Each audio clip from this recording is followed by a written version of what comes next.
Masih di seputar Bali, pemirsa Bupati Jembrana, Putu Arte menyerahkan hadiah kepada Kepala Puskesmas Rawat Inap Melaya.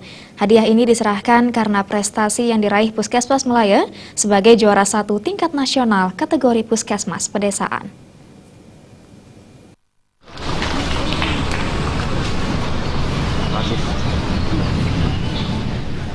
Setelah melewati berbagai seleksi ketat oleh Kementerian Kesehatan RI, akhirnya Puskesmas Rawat Inap Kecamatan Melaya ditetapkan sebagai juara 1 tingkat nasional kategori Puskesmas Pedesaan. Berkat pencapaian ini, Puskesmas Rawat Inap Kecamatan Melaya berhak mendapatkan hadiah dari Kementerian Kesehatan RI berupa 1 unit mobil ambulans lengkap dengan alat kesehatan, 1 unit alat kesehatan rekam jantung, 1 unit alat laboratorium kesehatan, piagam, dan trofi. Hadiah untuk Puskesmas Rawat Inap Kecamatan Melaya ini diserahkan oleh Bupati Jembrana Putu Arte kepada Kepala Puskesmas Kecamatan Melaya, Nikomang Yulia Restu Ayuningsih, di Gedung Kesenian Bung Karno. Dengan pencapaian ini, diharapkan pelayanan di Puskesmas Rawat Inap Melaya dapat ditingkatkan. Kompetisi seperti ini diharapkan mampu memacu puskesmas lainnya di Kabupaten Jembrana untuk terus berinovasi memberikan pelayanan kesehatan yang terbaik kepada masyarakat Jembrana.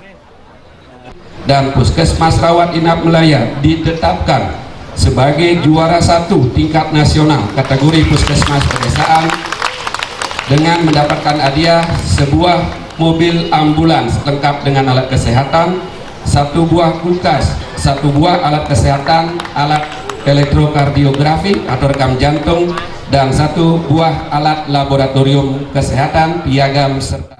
Dan juga mohon inovasi terus ditingkatkan.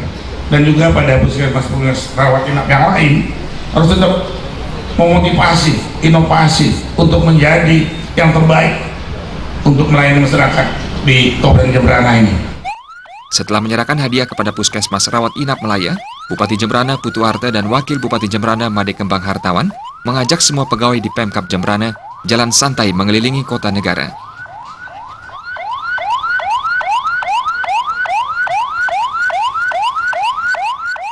Humas Jembrana melaporkan.